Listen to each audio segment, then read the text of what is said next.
Assalamualaikum warahmatullahi wabarakatuh. Alhamdulillahilladzi arsala rasulahu bil huda wa dinil haq liyudhhirahu 'alad dini kullih wa kafa billahi syahida. Alhamdulillah, puji syukur kehadirat Allah, kita pada pagi hari ini bisa bertemu kembali di semester yang baru dalam mata pelajaran pendidikan Al-Quran Hadis. Dan pada kesempatan pagi hari ini, kita akan membahas tentang pendalaman materi yang berjudul pentingnya belajar Al-Quran. Nah, sebelum itu, marilah kita awali dengan bacaan basmalah bersama-sama. Bismillahirrahmanirrahim. Dan tak lupa juga, sholawat beriring salam, marilah kita aturkan kepada junjungan kita Nabi besar Muhammad Sallallahu Alaihi Wasallam, yang semoga kita termasuk hambanya yang kelak mendapat syafaat di hari akhir.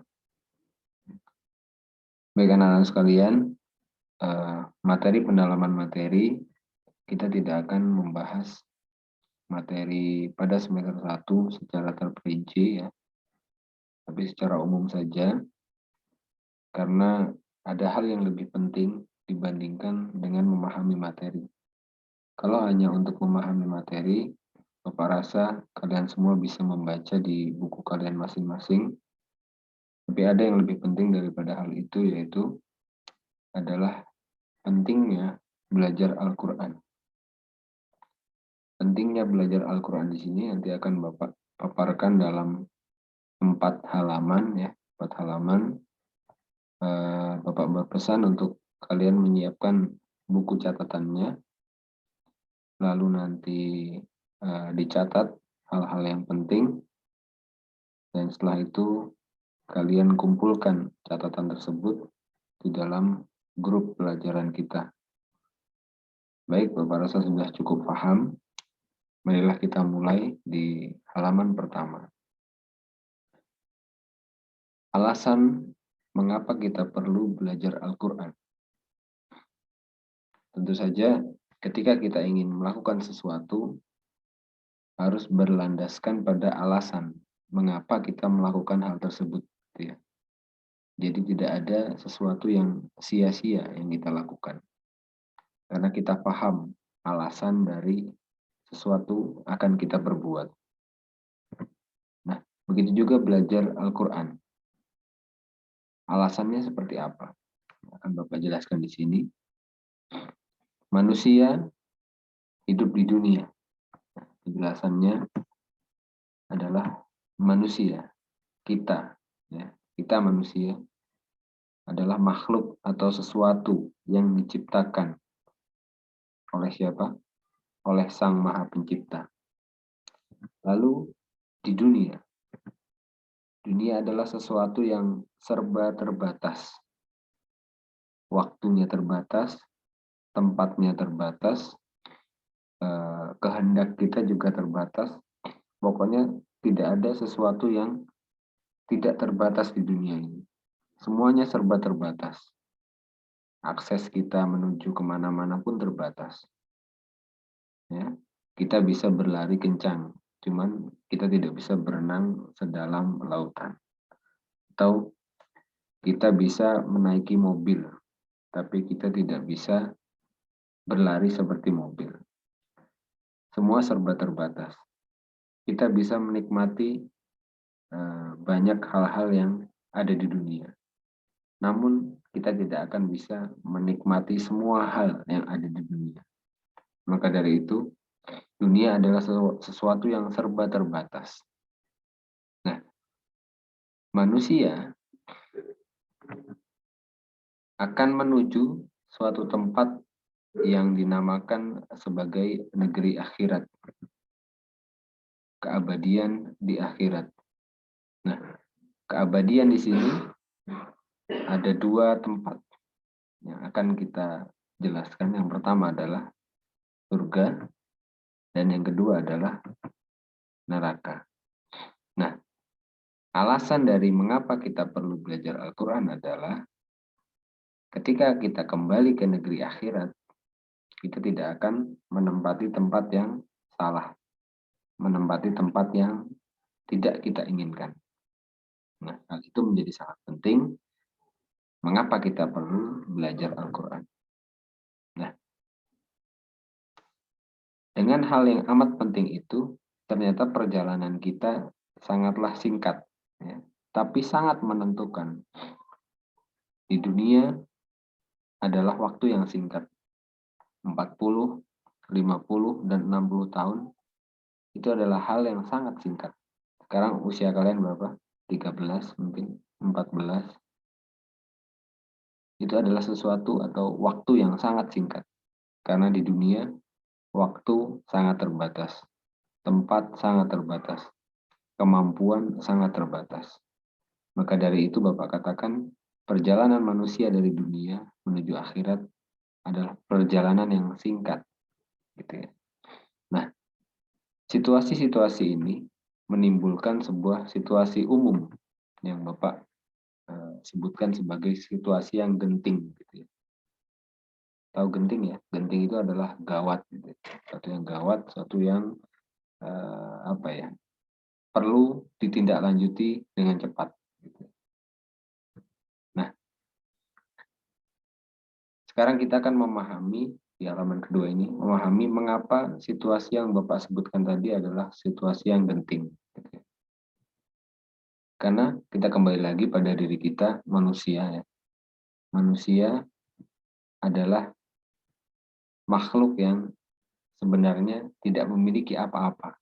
Ketika kita lahir, kita tidak dibekali apa-apa kecuali eh, potensi seperti panca indera, lalu fisik kita, dan lain sebagainya. Namun ketika manusia tumbuh dewasa dan tidak diberikan apapun, manusia akan mengalami kebingungan. Kita ngapain kita diciptakan di dunia ini? Atau kita ini diciptakan atau hanya muncul? Manusia akan bingung. Nah, baiknya Allah adalah Allah memiliki sifat Al-Hadi, adalah Maha Pemberi Petunjuk. Nah, manusia yang kebingungan ini, ya, manusia yang kebingungan ini diberikan petunjuk oleh Allah Subhanahu wa Ta'ala. Supaya apa? Supaya perjalanan yang menuju akhirat itu tidak kesasar, tidak kemana-mana. Jalannya lurus dan kembali menuju kepada Allah. Maksudnya adalah masuk surga. Jalannya sangat-sangat berliku. Ya. Tapi Allah dengan kemahaannya, Maha Pemberi Petunjuk, Allah secara gratis memberikan petunjuk berupa Kitabullah atau kitab Al-Quran, kitabnya Allah, yang isinya adalah segenap petunjuk lengkap, sempurna, untuk kita pahami sebagai jalan menuju tempat kita kembali, yaitu ke akhirat atau ke surga. Ya. Jadi, mengapa situasi ini genting? Karena kita sebagai manusia yang ada di dunia serba terbatas ini ya, waktunya terbatas, tempatnya terbatas, potensi akal kita terbatas. Dituntut untuk bisa memahami Al-Quran dan mengamalkannya untuk segera atau untuk bisa kembali kepada Allah dengan selamat. Ya. Padahal di dunia ini kita masih banyak memikirkan hal-hal yang konteksnya jauh dari akhirat. Seperti yang kita tahu, anak-anak muda justru sibuk dengan hal-hal yang tidak bermanfaat. Tidak perlu Bapak sebutkan hal-hal yang tidak bermanfaat di sini, pasti kalian sudah memahami sendiri. Ciri hal-hal yang tidak bermanfaat adalah ketika dilakukan tidak memberikan sesuatu yang baik untuk diri kita sendiri. Hanya untuk senang-senang mungkin. Dan biasanya tidak bersifat lama. hanya sementara. Itu ciri dari hal yang sia-sia. Dan hanya untuk tertawa biasanya. Itu hal yang tidak bermanfaat. Nah, waktu yang terbatas kita gunakan dengan hal-hal yang tidak bermanfaat. Akal kita yang terbatas juga digunakan untuk hal-hal yang tidak bermanfaat. Lalu tempat yang terbatas juga kita tidak maksimalkan. Nah, hal ini menjadi situasi yang genting di mana kita semakin jalannya waktu, detik demi detik, jam berganti, hari berganti, tahun berganti, sampai tidak sadar kita sudah tua, gitu ya. Akhirnya banyak waktu yang terlewat dan kita lupa untuk mempelajari Al-Quran. Nah, disinilah situasi yang genting atau gawat. Maka dari itu, mumpung kalian masih muda, waktu masih banyak, tenaga masih kuat, marilah situasi yang genting ini kita hadapi dengan cerdas. Ya. Lalu, apa yang kita pelajari dari Al-Quran? Ya, kita sudah tahu ya, bahwa kita di dunia ini sedang dalam kondisi yang gawat. Kenapa gawat? Karena waktu terus berjalan dan kita akan segera pulang. Nah, pulangnya kita ini kesasar atau tidak? Nah, itulah yang dikatakan sebagai situasi genting. Nah, sekarang kalau kita sudah tahu bahwa itu situasi genting atau gawat, maka mari kita belajar Al-Quran. Dan apa yang akan kita pelajari dalam Al-Quran? Bapak punya gambar segitiga. Yang pertama kita bisa membaca Al-Quran. Lalu kita bisa memahami Al-Quran. Dan kita bisa menjaga. Membaca tentu saja kita belajar membaca ya. Karena kita bisa memahami sesuatu, misalkan memahami pelajaran ya. Mengisi soal atau membaca sebuah petunjuk dimanapun. Kuncinya adalah bisa membaca. Gitu ya. Apalagi petunjuk untuk kembali kepada Allah. Kuncinya adalah bisa membaca. Lalu setelah itu kita gunakan akal kita untuk memahami. Setelah memahami, kita bisa untuk menjaga. Menjaga apa? Menjaga agar sesuatu yang kita pahami bisa kita lakukan. Atau menjaga hafalan Al-Quran juga. Nah, contohnya adalah kita membaca dalam Quran surat Al-Mu'minun yang ayat berapa Bapak lupa, kalau nggak salah ayat 10 yang bunyinya sebentar.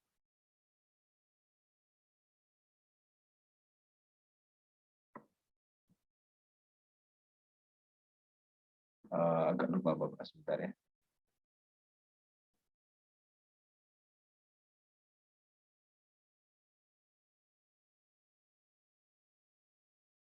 Yang intinya adalah ketika orang mati ya, ditanyakan atau diberi kesempatan ya untuk berkata-kata, mereka itu ingin hidup kembali. Orang mati ini ingin hidup kembali. Kenapa mereka ingin hidup kembali? Mereka ingin bersedekah. Gitu ya. Mereka ingin bersedekah. Coba nanti kalian buka Quran Surat Al-Mu'minun ayat 10. Nah, mereka ingin bersedekah supaya apa? Supaya menjadi golongan orang-orang yang soleh. Gitu ya. Jadi orang-orang yang sudah mati di alam kubur sana ternyata ingin bangkit lagi, ingin merasakan hidup lagi, semata-mata hanya ingin bersedekah. Pak lupa ayatnya. Ya ayyuhalladzina amanu la tulhikum amwalukum wala auladukum an dzikrillah wa man yaf'al dzalika fa ulaika humul khasirun.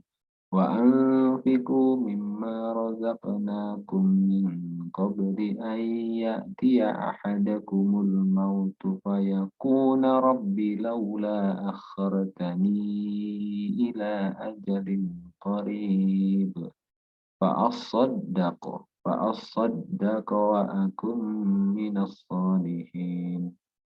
Jadi artinya kurang lebih ketika orang-orang mati itu berkata, wahai Allah, apabila aku diberikan waktu sedikit lagi untuk hidup di dunia, ya, mereka ingin hidup lagi di dunia, sebentar saja, mereka akan bersedekah.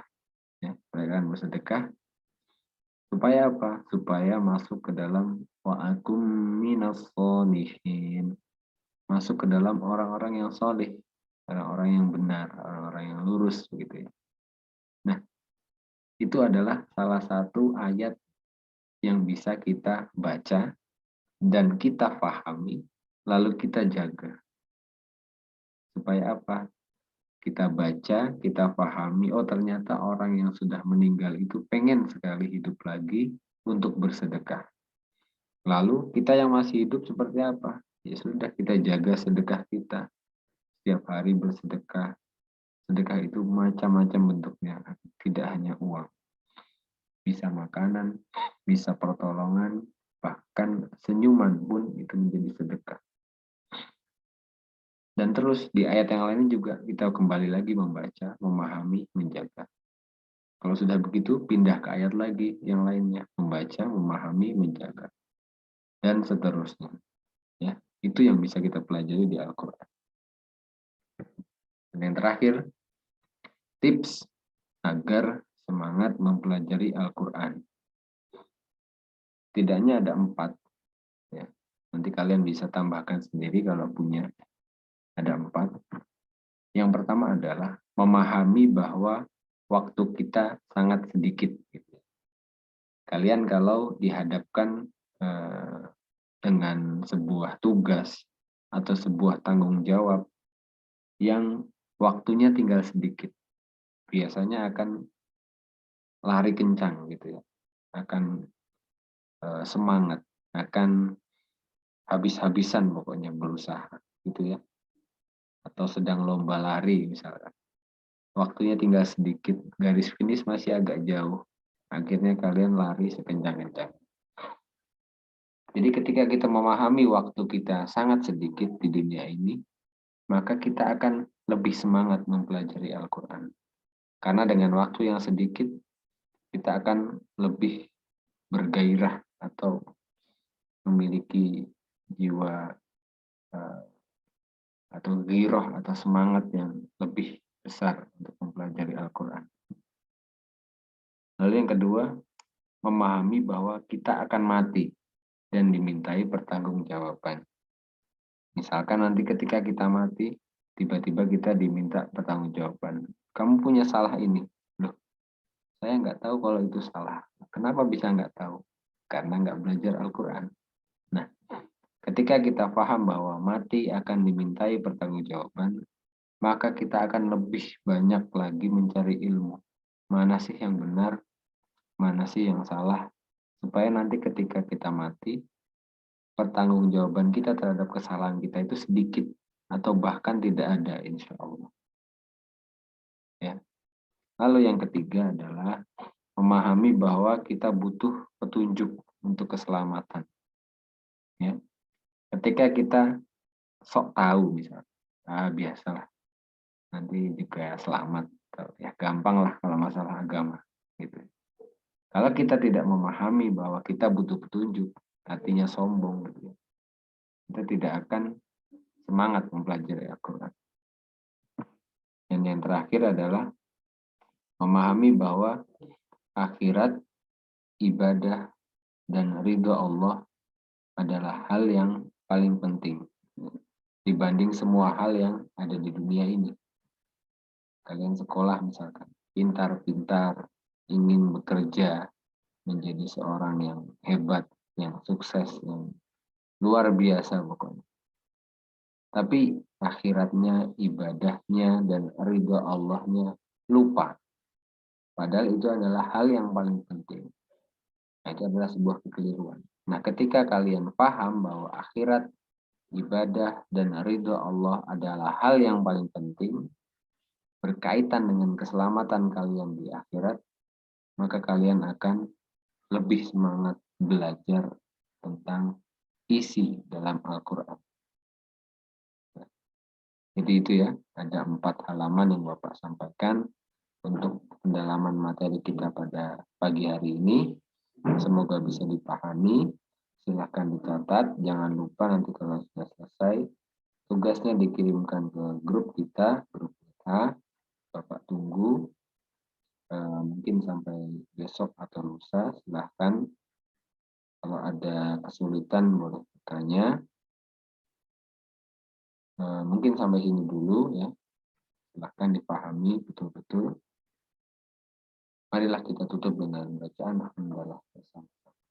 Alhamdulillahirabbil alamin. Subhanakallahumma wa bihamdik asyhadu an la ilaha illa anta astaghfiruka wa atubu ilaik. Wassalamualaikum warahmatullahi wabarakatuh.